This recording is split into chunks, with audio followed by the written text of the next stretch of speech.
Que vous connaissez les boucles sur Elementor Pro, c'est vraiment un widget magique qui va vous permettre d'afficher vos produits, votre portfolio ou encore vos articles, et ce de plein de façons.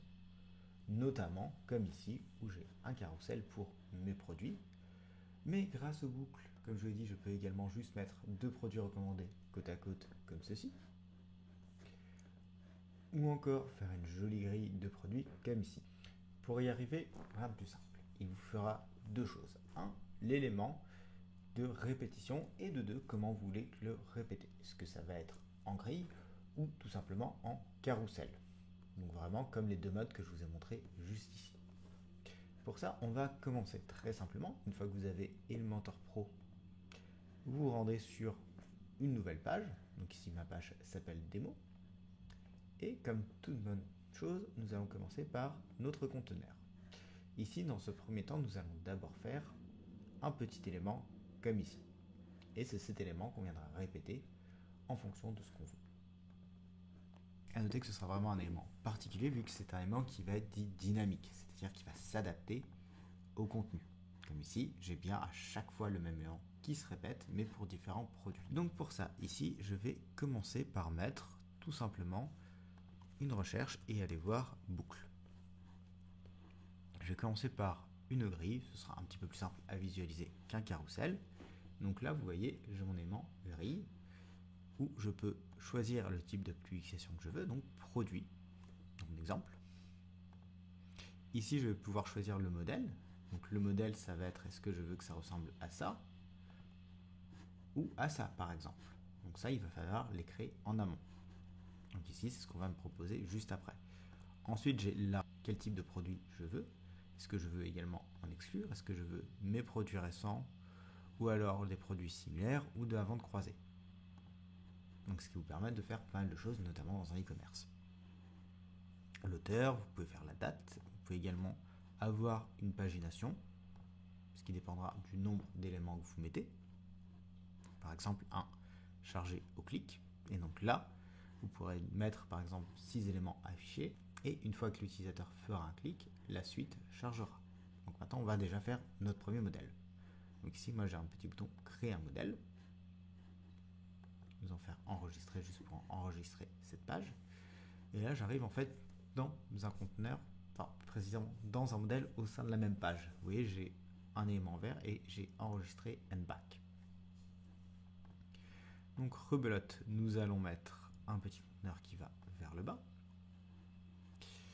Et ici, je vais aller dans plus. Et dans plus, vous voyez, j'ai image de mise en avant, ajouter au panier, etc. Donc ça, parce que ce sont mes produits. Donc veuillez bien utiliser ces éléments dynamiques. Après, on verra une petite astuce pour aussi également utiliser les deux autres éléments qui peuvent être pratiques dans certains cas. Ici, je vais d'abord mettre image de mise en avant. Et là, j'ai ma chaise, ce qui est pas mal. Ici, si vous n'avez rien, c'est potentiellement normal. Pour avoir un élément qui va s'afficher en haut dans les réglages, vous avez le titre de votre boucle. Donc ici, moi, je vais appeler boucle produit. Et ensuite, vous avez ce nouvel élément qui vient d'apparaître, réglage de prévisualisation. Ici, vous pouvez choisir produit et choisir un produit spécifique, ce que je vous recommande de faire.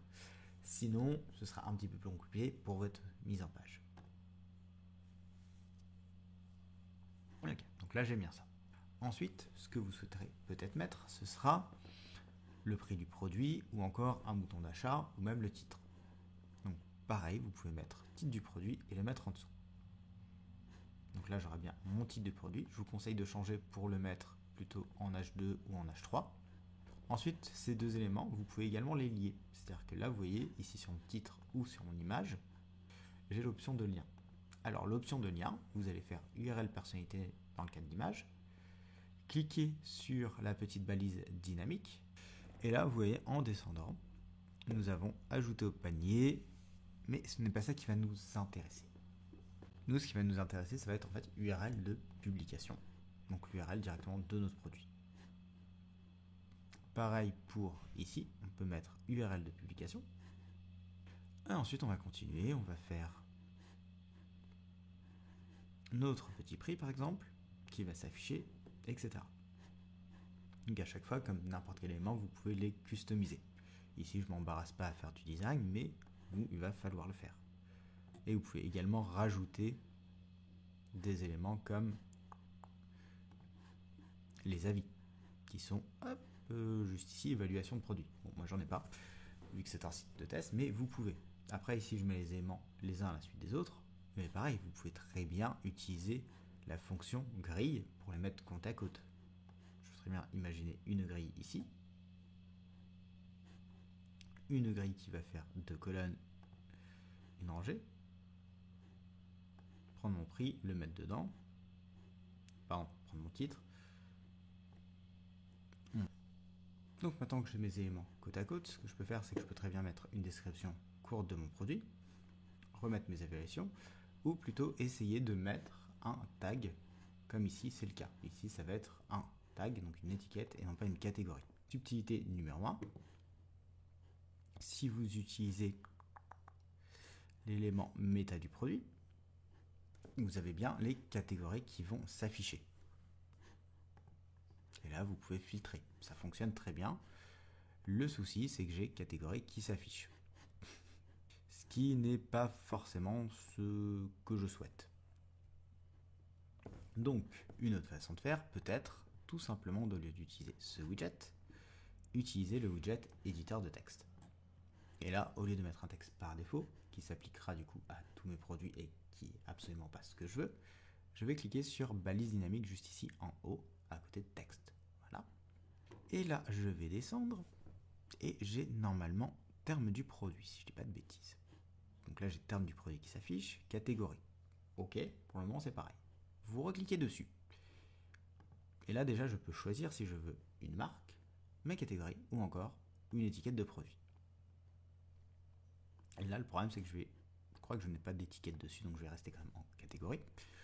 Ensuite, le séparateur, si je veux pour tous mes produits. Et ensuite, en avancée, je peux très bien, hop, enlever ça et avoir juste fourniture. Puis pareil, comme c'est un élément textuel, je peux commencer à le designer comme n'importe quel widget de texte. Donc lui rajouter des propriétés, du gras, choisir où est-ce que je veux qu'il soit centré, lui rajouter des ombres, etc. Je veux pareil avec ces marges internes. Faire en sorte que ce soit juste par défaut. Enfin non, même pas par défaut. Mais pareil, après je vais pouvoir très simplement juste mettre une bordure ou un arrière-plan. Ici on va le mettre en arrière-plan pour le coup. Et du coup changer sa couleur pour la mettre en bleu histoire que ce soit un petit peu visible, plutôt blanc. Voilà. Et cet élément, je peux très bien le remonter avant mon image de mise en avant et faire en sorte qu'il se superpose comme j'ai fait ici. Donc pour ça, très simple. Dans avancer, vous allez là, en largeur, vous mettez pas pleine largeur mais personnalisé. Et vous pouvez régler juste comme ceci, ce qui nous fera une grosse étiquette. Après, il faudra jouer forcément sur la bordure si vous voulez quelque chose qui ressemble un peu plus à ça. Et notamment avoir des marges internes plus basses. Autre élément, maintenant il va falloir le remonter. Donc ce que je vais faire, c'est je vais mettre une marge négative. Hop. Et voilà. Et ensuite prendre mon conteneur, histoire que ce soit un peu plus visible, je vais lui mettre une bordure.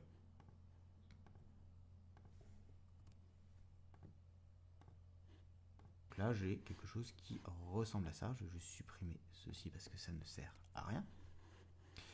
Et une fois qu'on a du coup notre modèle répété, hop, je vais faire publier en haut. Ensuite je vais faire enregistrer and back. Et là vous voyez j'ai bien tous mes éléments qui s'affichent. Donc ici il faudra que je laisse un petit peu plus d'espace vu que j'ai des catégories qui sont plus longues comme accessoires. Ensuite vous voyez il y a un truc qui m'énerve, c'est qu'elles ne sont pas à la même hauteur. Donc si je clique sur conteneur grille, je peux mettre déjà hauteur égale. Ce qui fait que là tout sera à la même hauteur.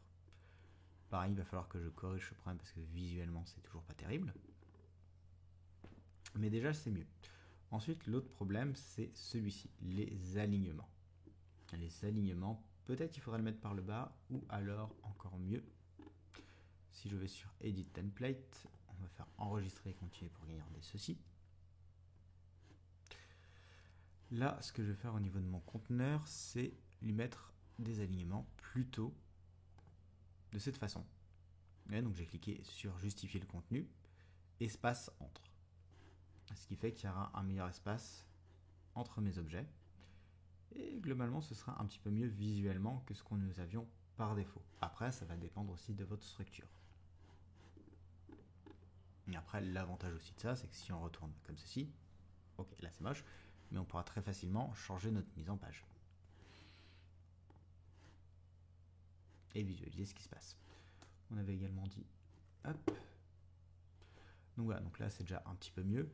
Là, le fait que mon accessoire soit encore de cette couleur, c'est tout simplement pour une raison plutôt simple, c'est qu'au niveau de mon thème ou d'Elementor, ma couleur par défaut pour tout ce qui est lien doit être ce gris-là.